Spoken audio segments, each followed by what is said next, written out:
please encourage you to participate. And then following the didactic portion of the presentation, Dr. Kathleen Don from Select Health is going to present a case, which we will also open up for discussion and conversation. These are the opportunities that Project ECHO present for all of us to learn from each other. So we hope you will be a willing participant in that interactive process. So with that, Tracy. Thank you, Cheryl. So, hi everyone, I'm Tracy Hallis. Like she said, I'm one of the pediatric nurse practitioners here at NUSC with our foster care support clinic. And you're stuck listening to me one more time, and then the rest of the session, you'll get to hear from lots of other experts. But today I'm going to talk a little bit about trauma-informed care approaches to foster care. With that being said, that's kind of a big bucket to kind of go over in 20 minutes. So we're going to try and hit the highlights the best we can, and then answer any questions, like I said, at the end. Can everyone see my screen? Yes. So I have no financial disclosures to share with you guys today. So we're going to talk about a little bit about identifying symptoms of trauma and impacts of health on a child. We're also going to talk about some key ingredients and principles for a trauma-informed care approach.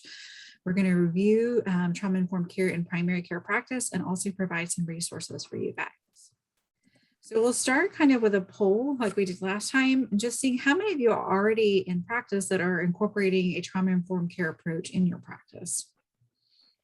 So you should see something that will pop up on your screen, and if you have a chance of, you can submit it. We'll give everybody a few minutes.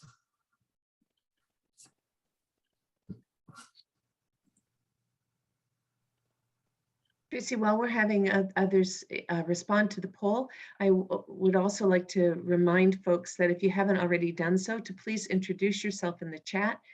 It would be nice for everyone to know who's in the Zoom room with us. And we try not to do this during the presentation because of the amount of time that introductions can eat into our important conversation.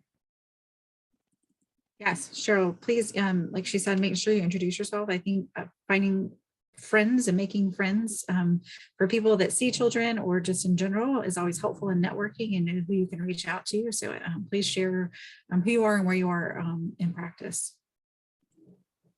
All right, I'm closing the poll. And I'm going to share the results with everyone. Looks like a large majority are, so I think that's positive. So some of this might be a review. And for others, we're hoping that you take something home from this, everybody, really. All right. I can get the slides to advance. There we go. So when I had to do talks years ago in regards to being kind of trauma informed, especially when we're talking about caring for children in foster care, I thought I would do like a non-scientific little study in my practice just to kind of see what people thought about when we mentioned the word trauma or trauma-informed care. And so what I found is like a lot of our nurses here in our clinic, and mind you, my clinic that I practice in is a primary care practice where we do primary care and a good bit of behavioral health, but only see kids in foster care, but are embedded in an academic outpatient primary care setting, just to kind of give some context. And so primary care nurses, they said like a stab room or head room. Our residents who said checking like the ABCs, airway,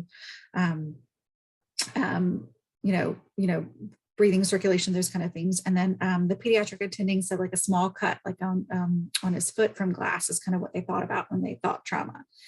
And here I thought we were like advanced and like we all knew about trauma-informed care in our practice, and kind of no one really kind of got what I was looking for. And so I think it just brought to light when we say trauma, it can mean lots of things to different people. And so it's really important when we're talking about it that we know in kind of what context, and that it can have lots of different meanings and definitions to different people. So when we talk about trauma, I'm not going to read this to you, but this is kind of SAMHSA's general definition as far as trauma. But when we're talking about it today and in the context of children in foster care, we're talking about really exposure traumatic events and its ability to kind of overwhelm our ability to cope in general. And so when we talk about trauma, a lot of times, especially when we mention like foster care, a lot of times we think about physical, sexual, emotional abuse, child neglect.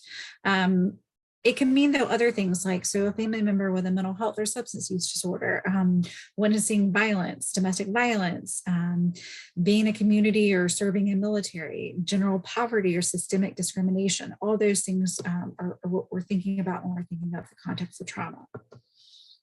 And so when we, oops, I went too fast.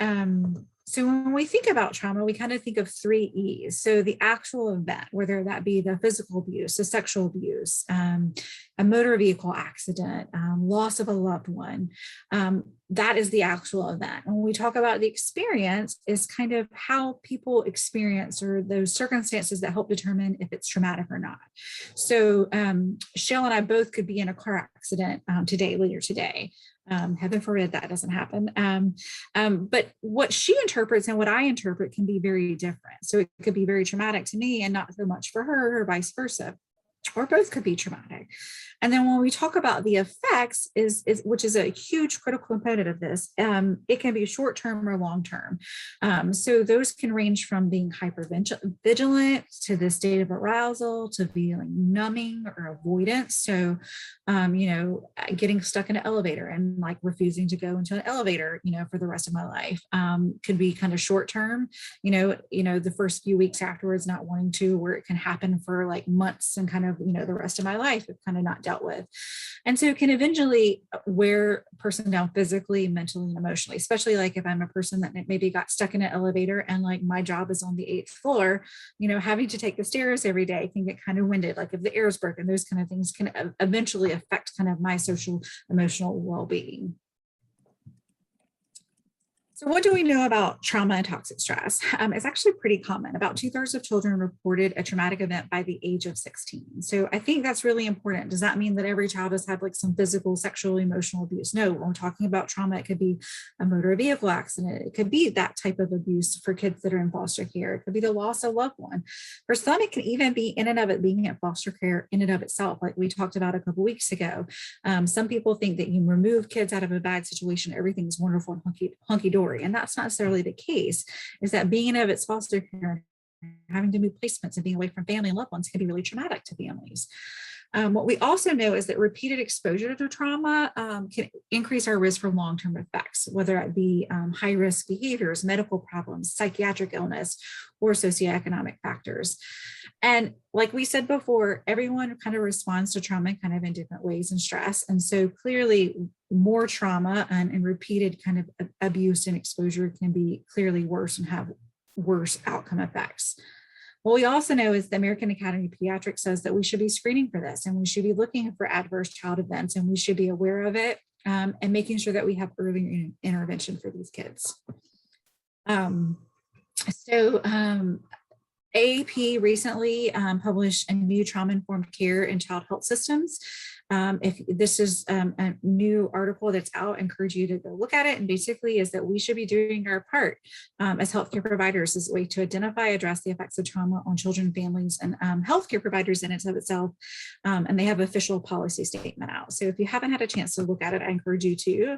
I talked a little bit, if you were on the last session, the AAP used to have a site, Healthy Foster Care America. It's still not up and running. It looks like that they're making revisions when I checked yesterday. But if you go to the AAP, it's a brand new, beautiful site. There's great information on trauma-informed care. So I have the link at the end of the resources that just want to encourage you to go look, because as healthcare providers, we should be assessing for these, screening, and referring kids for appropriate treatment. So why should we be doing this? The AAP tells us that we should, and that's important, and that we know that like adverse events can have long affecting on our physical and mental health, but also it can look like a lot of other things. So many times I see kids in my practice that have had severe abuse and neglect, and there's a concern they have developmental delay, like is it autism spectrum disorder, or is it just effects of kind of severe abuse and neglect? And when you get a kid in a loving, structured environment, that you'll see that they will start to meet milestones, and maybe that's not what it is, and it's just abuse or neglect. So many times, hyperactivity, ADHD, oppositional defiant disorder, depression, anxiety, they can look like trauma as well. And so making sure that we're diagnosing the right thing, always important. I feel like if we're treating ADHD and we're not seeing any improvement, like we're using kind of, evidence-based treatment, maybe we need to revisit that diagnosis. Could it be trauma? Could it be something else? The other thing is we should be trauma informed, is because there's evidence-based treatment out there for kids that have had trauma and toxic stress, and making sure that they're plugged in and they're getting the treatment that they need. And what we've seen is that when kids have early intervention and they get the treatment they need, they have better outcomes and have overall better health. So I think the other thing that's important is that when we look at kids, especially children in foster care, what we see a lot of times on the surface and what's underneath are two different things. It looks like not so big or bad, that big glacier right there. But underneath, it's a lot larger and there's different layers. A lot of times with kids that we see in foster care, there's lots of layers. And so it's kind of like an onion. You just kind of keep peeling back and kind of finding so that you can get the root of what the problem is. So when we talk about a trauma-informed approach in healthcare, I think there's a lot of information on this slide, and the kind of the take home is there's got to be a shift organizational. It's got to be from the top down. It's not just clinical and the people that are seeing them in clinic. Our leadership has got to recognize that trauma impacts kids of all ages and adults as well, and is super common, and making sure that we're getting the education, that we're providing a safe environment, that the training, that we're not preventing secondary trauma, and that we as a whole are hiring people that are trauma informed as far as their workforce. The 4 R's in a trauma-informed approach: realization, so realizing that trauma happens, that we as an organization, as a group, need to be trauma-informed, that we're recognizing the signs and symptoms of trauma, not just the clinical staff, but as well as making sure that like our front staff, to the people as far as our cleaning crews that are coming in, and realize that we're responding to it at all levels, and that we're not re-traumatizing, that we're together, working together. Overall, it's the community to make sure that we're not causing more damage as far as to our kids and our families. And I think a lot of that is a shift in the culture. So shifting from what is wrong with you to what happened to you, understanding that there's trauma happens and that different people cope and deal in different ways. There's evidence-based treatment out there, but meeting the family kind of where they are and supporting them, recognizing those signs and symptoms, again, from the top down, making sure that's a part of our policy, our procedures, and our practice, and that we're avoiding re-traumatization. I think safety is one of the big things. And I think that's kind of a lot of people think, safety is a given. Of course, we're going to make sure everyone's safe. But I think simple things that we can do is that maybe like a victim that's, been a victim of sexual abuse, that making sure that our parking lots are well lit. So from the time that they arrive at our facility to the time that they leave, that we're taking steps to make sure that they're safe. Can we, for every kid in every situation, kind of accommodate for that, but overall general safety goals, that we're trustworthy and we're transparent. We're letting them know what we're doing, that we're giving kids choices when they have the ability to make choices, and that we're providing not just a kid, but the family, but also our healthcare providers as well. Collaboration, I think, is really important. I had a perfect example today of collaboration. A patient of mine was seen with our child abuse pediatric team, and we picked up the phone and we talked today to make sure that we weren't duplicating services. I figured out that I could get the labs all kind of in their primary care, didn't have to make multiple visits for the kid and for the kid to keep having to talk about different things, that we're empowering and giving kids voices. So, a lot of times, there are vaccines, there's things that we have to do, but we can have choices as far as maybe, we do vaccines today, we do our lab work another day, or, maybe today is a day that we just don't get those vitals because it's just really overwhelming for the kid. And we try again tomorrow, or their next visit. And then also making sure that we're taking into context cultural, historical, and gender, making sure that the racial, ethnic, and cultural needs of all individuals are served, and that we're taking those into consideration when we're approaching a trauma-informed approach. This is just, again, from the top down leadership, making sure that we're engaging, that we're collaborating. So putting into practice kind of some of the things that I talked about before, we do here in our clinic encourage a lot of times a 2-part visit when we're seeing kids in foster care for a couple of reasons. One is a lot of times we see kids initially and we don't have a lot of information. They've just been placed into care. So it allows kids to kind of settle in, also kind of see what's kind of going on with the kid as well, as to get records so that we're not duplicating it or doing unnecessary things. If, they were seen at a provider before and this was done, maybe I don't need to do that here at this visit. So that everything's kind of not all in one visit, so that I'm not like drawing blood work, I'm not giving vaccines, I'm not poking or prodding this kid, that we can be spread out a little bit so that it's not so overwhelming and we're kind of picking our battles and choosing what needs to be done and as a priority now and what can be done later in order to minimize the less kind of invasive things as far as for the kids in the different visits. I think, like we talked before, is that we should always be addressing trauma in our differential, looking at kind of if we're treating for ADHD, if we're seeing a kid for ODD, if we're seeing a kid for anxiety, making sure that we have the right diagnosis and considering trauma in that differential. Open-ended questions, I think, are really important. Silence can be really uncomfortable for a lot of people. I had a conversation about this today. I had to give some news over the phone and I was just like, in person, silence is great because you can kind of see them and kind of read some of their verbal cues. On the phone, not so good because I'm like, are you still there? Like, are you connected? But I think it's really important it's okay to be quiet, to wait. I feel like if we wait and we talk to kids and we're asking the questions, a lot of times we get those answers. And when we're not asking those questions and we're not comfortable in our own skin as far as with that silence, that we rush things and we don't give children the opportunity to talk and be able to share what they're feeling or what they need from us. Direct questions can be useful, especially like when we're trying to get specific information related to typologies of abuse.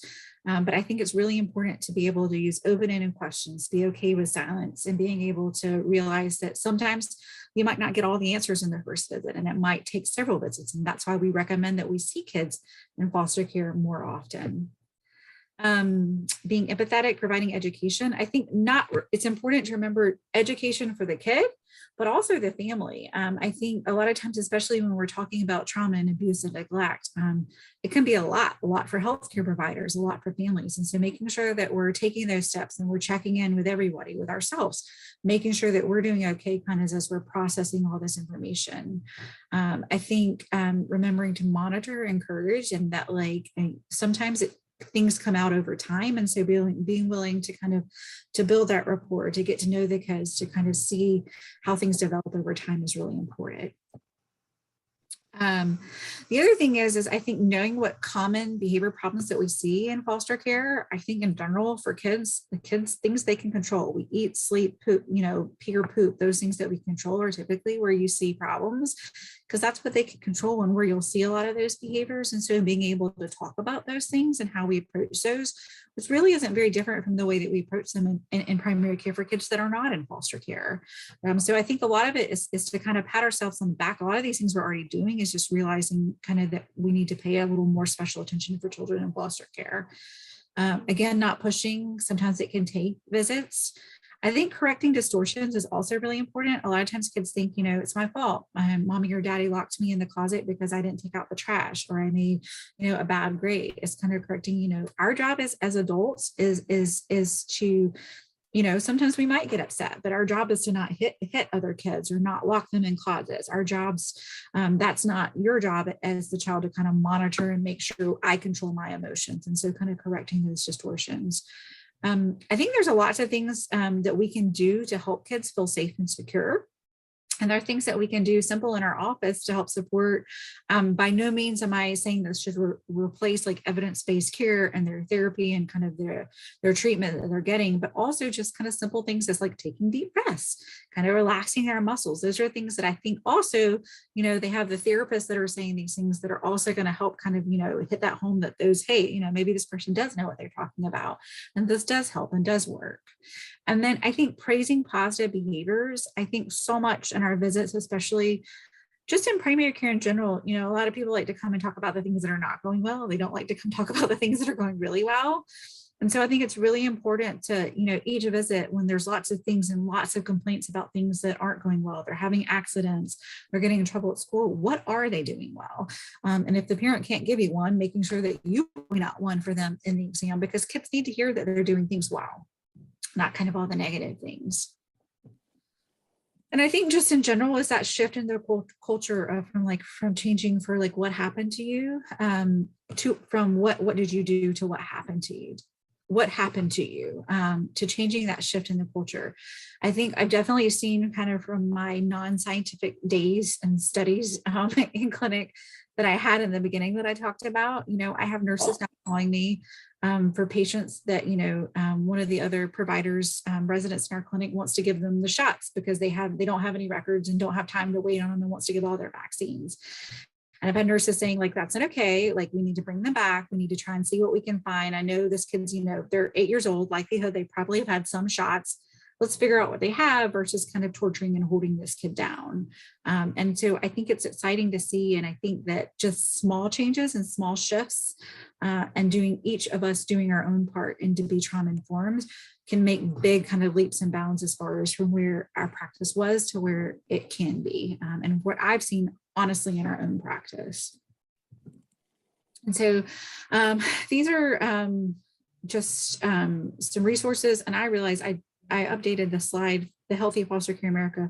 If you just Google AAP and you click on, usually it's patient care, there's an actual, if you slide down, it's alphabetical to T to trauma informed care, you can find the specific site that I was talking about, where we can get that out to you and any follow-up emails that we have.